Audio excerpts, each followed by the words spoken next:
Hi, this is Abby, and this is a video on the houses in astrology. Just to clarify, I am what you would call a modern astrologer. There's traditional astrologers, and I will try to explain the differences between the two as we go through the houses because there is a big difference. So I practice Western astrology, and this is based on tropical zodiac, which means it's based on the horizon. So the signs are divided into 30 degrees each. Some people practice Vedic astrology, which is also known as Indian astrology, and that is based on a sidereal zodiac, which has to do more with fixed stars. If you are an Aries, for example, in Western astrology, you might be a Pisces in sidereal. We're in the age of Aquarius now. I'm sure you've heard that before. It just means that there's a shift between where Aries used to be on the horizon and where it is now, as with all the constellations. That's why if you see your chart in tropical, it looks different than if you see it in sidereal. So this is a rudimentary natal chart. You're in the center in this, so this is where you stand on the earth. This is the horizon. It says AC, it's the ascendant or the rising sign, you may have heard. 180 degrees opposite is the descendant. This up here is the midheaven. It's not necessarily the most northern point of the chart. Mine is dead north in my chart, but some people I've seen who are born right around where I live have a different elliptical because they're born at different times of the year. And down here is the Imamkwali, or IC. The houses aren't always 30 degrees apart like the signs are. It depends on which house system you're using. I generally use Placidus, which is the most common. You'll see if you get your chart made up that sometimes the houses are way bigger, like how I made house 12 and 6.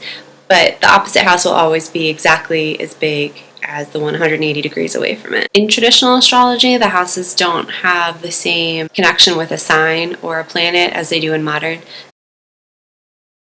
The first house in modern astrology encompasses a lot. Obviously, the cusp of the first house is the ascendant. So the first house represents your appearance, your body. Modern astrology uses it for overall health of your body. It covers personality, whereas traditional astrologers just mostly use it for the physical self. House 2 is about your finances. In traditional astrology, the second house is only about your assets. It's your money, your real estate, anything that belongs to you. In modern astrology, which is based more on psychology, the second house represents your self-worth and your self-value. Psychologically, that's how you attract your money, as within, so without. That's sort of the premise of modern astrology. House 3 is the world around you. So it's your immediate environment and how you interact with it. Brothers and sisters, your basic education, your neighborhood, your community, it's short trips, everything within your immediate vicinity. Third house also represents verbal and written contracts.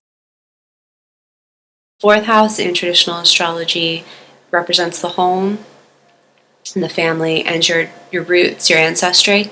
But in modern astrology, it's equated with mother. In traditional astrology, the fourth house cusp is the father. So modern astrology and traditional are different here. The fifth house is basically it's kind of like your house of creativity. It's your children, it's anything pleasurable, so lovers and sexual activity are often found in the fifth house, although in modern astrology the eighth house is equated with sex because it's part of the life-death cycle. The fifth house also covers your creative endeavors, so it's hobbies, things like that. Now the sixth house is considered a malefic house in traditional astrology. It's not a good house, neither is the eighth, and that's because they're at an awkward angle from the ascendant. They are in what's called an inconjunct, so that's 150 degrees away. So the sixth house generally represents disease and working, but in a sort of slave fashion. So the daily grind type of work, not your career per se. Modern astrology looks at the sixth house for overall health and your daily life. So stress is often found in the sixth house because your body reacts to stress from your daily habits. So, if you have a poor diet or you don't exercise or your job is really stressful, eventually that's going to come out in disease in your body. It's It's just stress. So sixth house often shows that sort of stress connection between your work and your health. The seventh house is the house of partnerships. This is for both modern and traditional. It's your business and your personal partnerships. So it's going to show your marriage. The fifth house is for lovers and sort of affairs. But the seventh house is committed relationships. The descendant is the angle on the cusp of the seventh house, and that shows who you're attracted to. And it also shows kind of what you're lacking that you kind of look for to make up. The eighth house, again, another malefic house in traditional astrology, is the house of death. In modern astrology, it covers a bit more.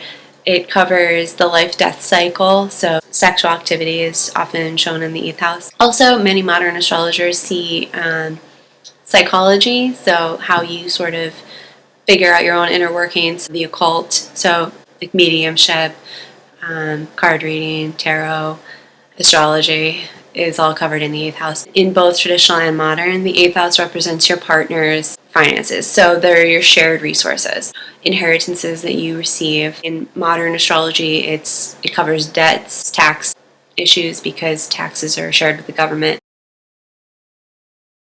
The ninth house covers a lot: spirituality and religions, higher education, long-distance travel, and foreign cultures. Being the opposite of the third house, which is your immediate environment, the ninth house is the environment that is foreign to you, so it shows long-distance travel as opposed to short-distance trips. The ninth house shows higher education, such as college level, as opposed to the third house, which is your basic education, reading, writing, all the things that you require to interact with your immediate environment.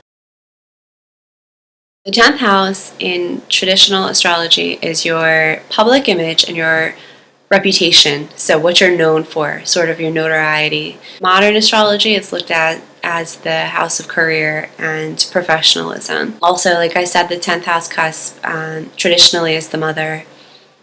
It's in modern astrology oftentimes considered the father. They're flipped around.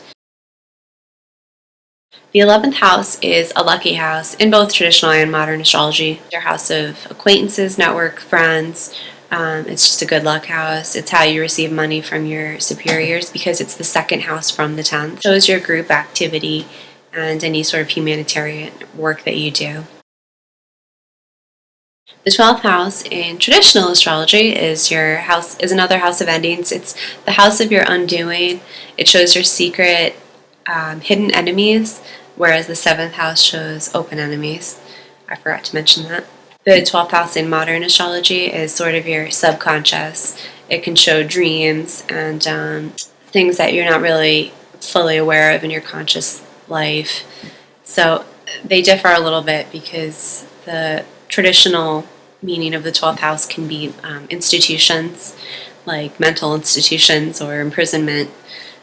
So it's not really considered a great house. So those are the general meanings of the houses. The sign on the cusp of any particular house for you is going to be important. So for example, if you have Aries on the cusp of the second house, that means that it's ruled by Mars for you. So you would have to look to Mars to see how the activities of the second house, for example, are playing out for you in your life. That's basically how astrologers gain information on different areas of your life. So that's that.